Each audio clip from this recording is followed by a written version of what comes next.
All right, Nick, let's talk Kansas City Chiefs. We're getting into week 7 of this season. Teams have really been getting into football now. The waters have been tested. Teams kind of know what they're getting into at this point. And to be honest, guys are already starting to get banged up a little bit. And the bye weeks are rolling around. People are looking forward to that kind of stuff, Nick. But also, something else is coming up. The trade deadline coming up November 1st. And some teams have been speculated to make some pretty big moves, whether it's free agent signings, trades, et cetera, et cetera. And the Chiefs have done a lot of things that make you think as well. And we're going to get into that story. But before we get into that story, Chiefs fans, I want to know in the comments below, who would you like to see your team pick up through the trade deadline? Let us know in the comments below who you think that the Chiefs should pick up before the trade deadline. But Nick, what do you got on the Chiefs?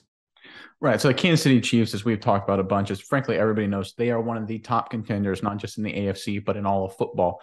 But it doesn't mean they're going to stand pat and not do anything, as you alluded to, approaching the trade deadline. They appear to be making a key business move. They've actually restructured Travis Kelce's deal to open up $3.45 million in cap space, according to sportingnews.com.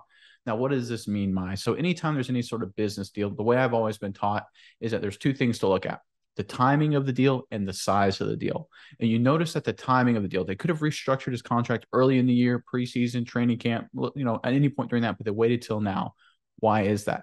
I think they wanted to see how their young guys, all their rookies, their new additions would play out, right? Because they didn't want to say, open up cap space for Kelce, make a move, and then suddenly have, say, a guy like George Karlaftis, totally stink, not and be a bust and not the good player that he is. And then suddenly they need to make a move at defensive line, but they don't have the cap space.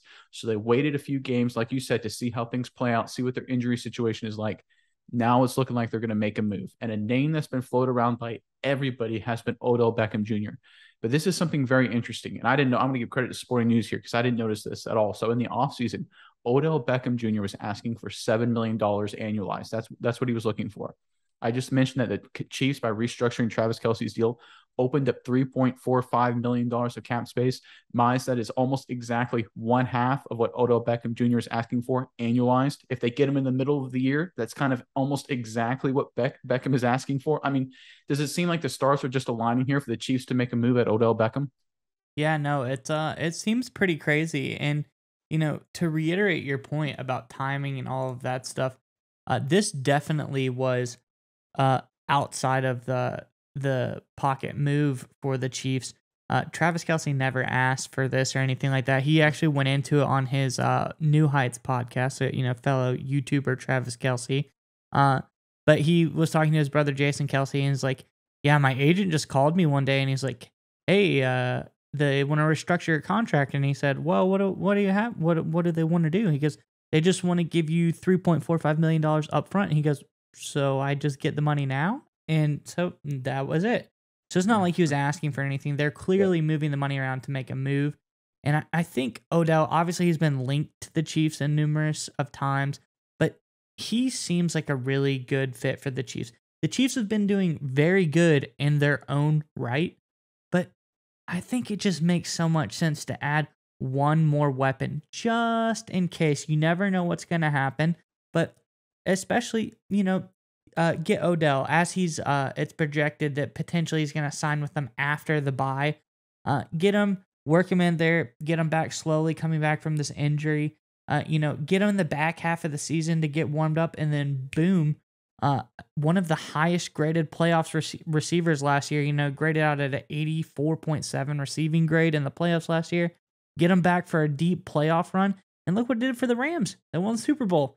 So, I think this is a really smart move if Kansas City is able to go after Beckham, and all signs point to this is what is going on. Oh, 100%. The thing to remember with Beckham, you kind of alluded to it for the playoff push, right? Because obviously the Chiefs are coming off a game against the Buffalo Bills where you saw basically it's the AFC Championship game kind of environment, more likely than not the two best teams in the AFC, frankly, in all of football. And you can see that the Chiefs felt that whole game, right? They're just missing that one breakaway playmaker, right? They had Tyreek Hill, obviously, the last few years. They needed that kind of element, whether it was a deep ball down the field, run after catch. I love MVS. Juju's done some nice things. And Mecole Hardman's a good, solid player. But the fact of the matter is they need one additional big-time playmaker and a veteran guy at this point because they're a win-now football team with the roster they have. And Odell Beckham Jr. just makes too much sense because he fits that mold perfectly. He did it for the Rams, and he certainly will do it for the Chiefs.